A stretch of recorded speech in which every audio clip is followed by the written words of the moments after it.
Hello, everyone, and thank you for being here.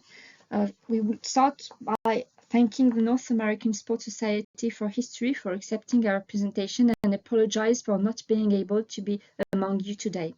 Our presentation is entitled 1946, Time to Think About a New Geopolitical Olympism.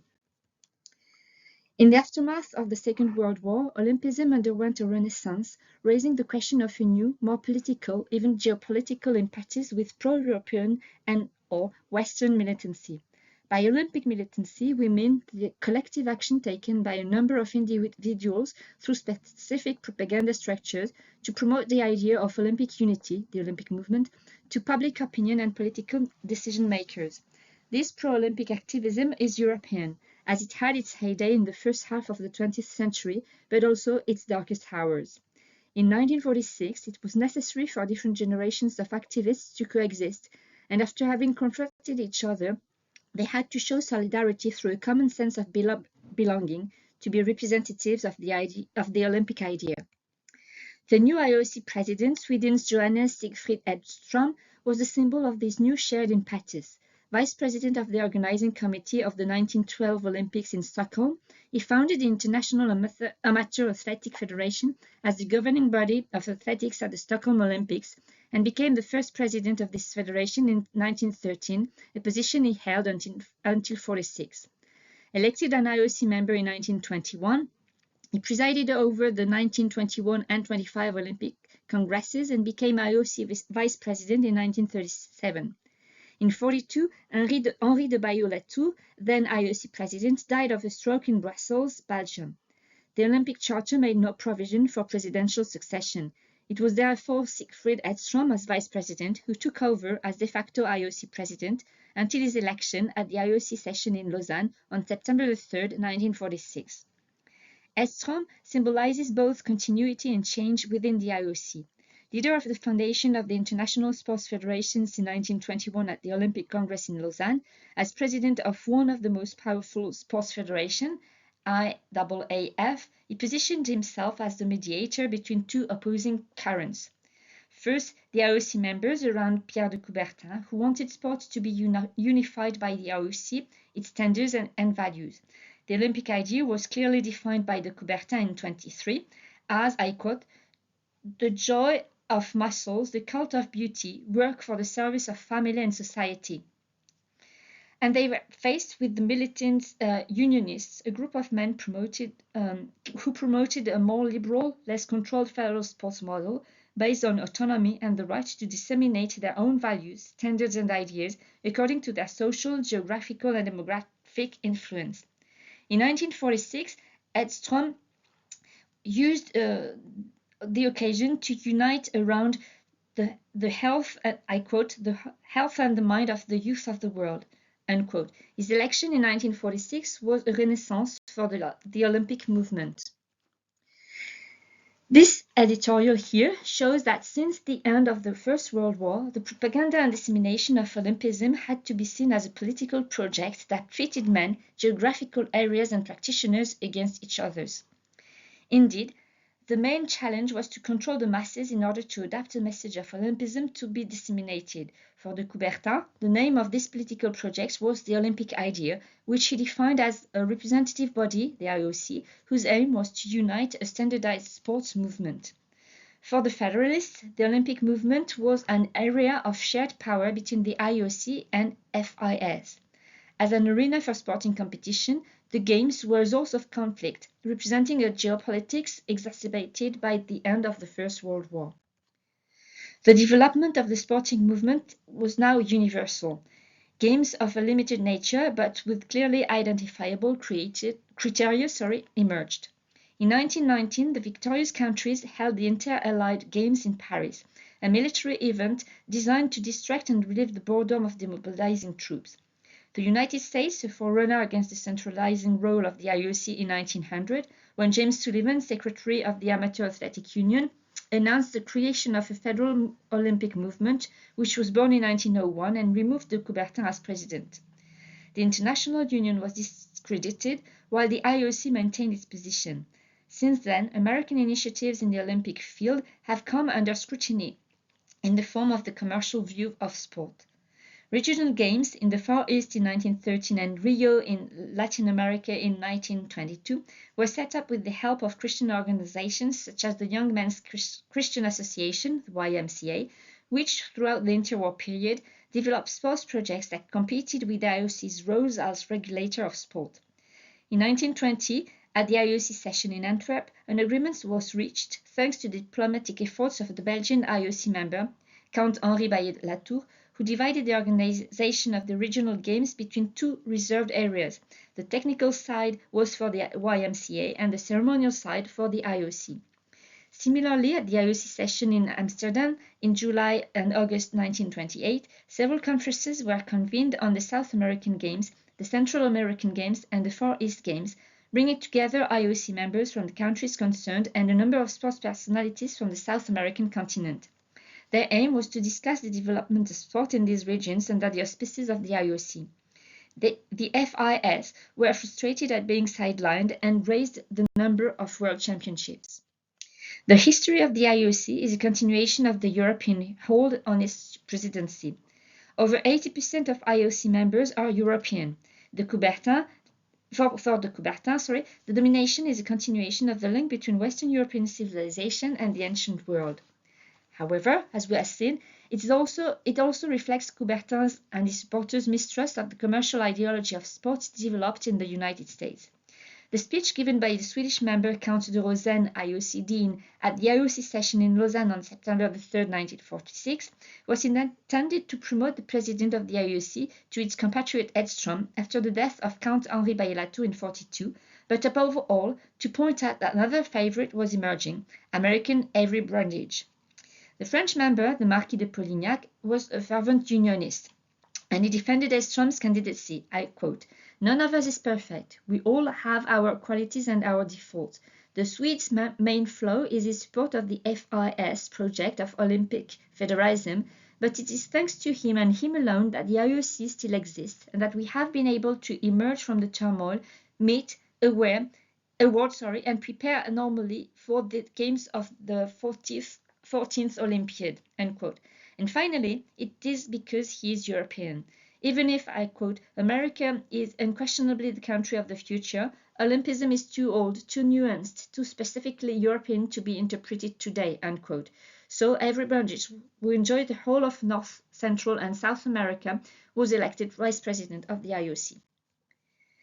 The speeches given at the IOC session evoke a strong pro-Olympic activism around a common desire to put an end to the quarrels of the past. However, is the IOC on the road to international appeasement? The speech given by Rodolphe Rubatel, president of the Conseil d'État of the Vaudois government in Switzerland on September 3, 1946, gives us this feeling when he quotes Coubertin on the meaning of the coming democracy, which, I quote, "If it wants to last, we'll have to seek mutual aid and competition as the foundation of prosperity," unquote. The IOC cannot continue its quarrels at the time when the turmoil is still in a state of uncertainty. When the world is still in a state of uncertainty. In fact, the mutual aid evoked is that of sharing in making the Olympic movement a space of propaganda and dissemination of Olympism as a cultural and universal object. Common solidarity can be only established through a shared sense of belonging, a sense of defending the same values. The post-war period in 1946 was seen as an opportune time for reconciliation, to iron out conflicts and renew dialogue between federalists and unionists. The cohabitation of several generations to form a common movement was encouraged, as can be seen in the minutes of the IOC session in Lausanne on September 3, 1946, with new co-opted members. They were 13. Among the unionists were Armand Massat from France, member of the COF and close to Pierre de Coubertin. Grand-Duc Jean de Luxembourg from Luxembourg, heir to the Grand Duchy, who corresponds to the model of prestige and representation embodied by IOC members since its creation in 1894. Benedict Veitch from Iceland, a tradesman by profession, he was one of the initiators of the creation of the Icelandic NOC in 1921 and worked towards the creation of sports structures in Iceland. Charles Paroud de Montague from Holland was a multiple medalist at Paris 24 and Amsterdam 28. John Courage Patterson from Canada was a man of confidence. He was an industrial manager based in London who also was an avowed Christian Democrat. Dr. Joseph Grass from Czechoslovakia, a gynecologist by profession, who succeeded de Coubertin's friend as head of the Czech National Olympic Committee in 1929. Reginald Honey from South Africa was a barrister at the Supreme Court of South Africa who devoted himself to sports without specializing, and Charles Dowsett, another member co-opted in 1946 for South Africa. Among the Federalists were Hugh Weir from Australia. In 1936, he joined the board of the Australian Athletics Federation, which he chaired from 1944 to 1957. Albert Meyer from Switzerland took part in the Winter Games in Chamonix in 1924, Moritz in 1928, Lake Placid in 1932, and Garmisch-Partenkirchen in 1936 as part of the Swiss bobsleigh team that won an Olympic title in 1932. Rodolphe William Sidleyer from Belgium, an accomplished sportsman, was technical secretary of the 1920 Antwerp Games, president of the Belgian Olympic Committee in 1946, and vice president of FIFA since 1927. Jean Katseas from Greece was a member of the HOC in 1927 and chaired the National Athletics Federation from 29 to 32 and the National Tennis Federation from 39 to 46. He was Secretary General of the HOC from 1934 and co-founder in 1947 of the International Olympic Academy, which he chaired until his death in 1965. And to finish, José Joaquim Fernandes Pontes from Portugal. Dr. Pontes was a doctor, a journalist, and a senator. He was also president of the NOC for over 40 years. The Dutch co-optee, Colonel Peter Willemus Charroux, wrote to the editorial board of the IOC's official bulletin, which he published in December 1946 under the title The Future of Olympism. In 1928, he was vice president of the organizing committee of the Olympic Games in Amsterdam and at the time president of the Dutch Athletics Federation and member of the Dutch Higher Council for Physical Education. For several years, he was also member of the executive board of the International Olympic Committee. Charroux continued his project by demonstrating that the Unionists were obviously frightened by the revolution that Federalists wanted to bring about in the international Olympic system. For the Dutchman, nation-state is dangerous and could bring conflicts, and, I quote, can only encourage a spirit of dangerous distrust, hatred, and disunity, unquote. To maintain nations is to foster an atmosphere, I quote, laden with very heavy clouds, unquote. For the Dutch, maintaining an Olympic movement of nations meant allowing communist propaganda into the IOC. Soviet control over Eastern Europe through the presidents of the Red Army and the encouragement of local communists to take power in the governments of Hungary, Yugoslavia, Poland, Romania, Albania, Bulgaria, Czechoslovakia could only encourage the replacement of colleagues by men close to the new national power in place. Thus, Charroux' project was not intended to reignite the war between Unionists and Federalists, but to better shape the mission of Olympism in order to oppose the communist project that declared itself against bourgeois Olympism with the Spartakiads in 1928 in Moscow. The proposed text was part of a new struggle to deal with the emergence of new geopolitics of Olympism. The tensions and other oppositions between Unionists and Federalists over the Olympic movement to be built must end, and Edstrom's election was the symbol of this. The spread of Olympism lies in the establishment of a lasting peace and no longer using a diplomacy of compromise with the enemy. This committed text is also a desire to transform the history reality, the advent of the USSR as an international power and the rising tensions with the West over Eastern Europe, by showing that the fight against the place of the nation-state in sport was a means of protection and defense against communism. Therefore advocated the education of man, where, I quote, Olympism can exert a salutary and beneficent influence for the happiness and re-education of man, as well as for the restoration of the troubled world by promoting good understanding among nations, apart from any question of politics, differences of religion, or race, unquote. We believe that our generational approach helps to shed light on the evolution of pro-European Olympic militancy, which became pro-Western in 1946, both in its successive aspirations and in its main cleavages.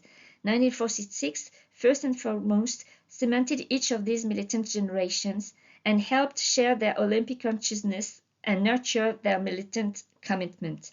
The nature of the Olympic project is redefined by the geopolitical stakes, the advent of Soviet power and American protection, diplomacy, demographic power. Finally, there is the desire, more or less overt, to break with the activism of the previous generation and its attempt to impose a new approach to activism, the Western Olympic ideal. And thank you very much, everyone, for listening. We are ready to answer your questions.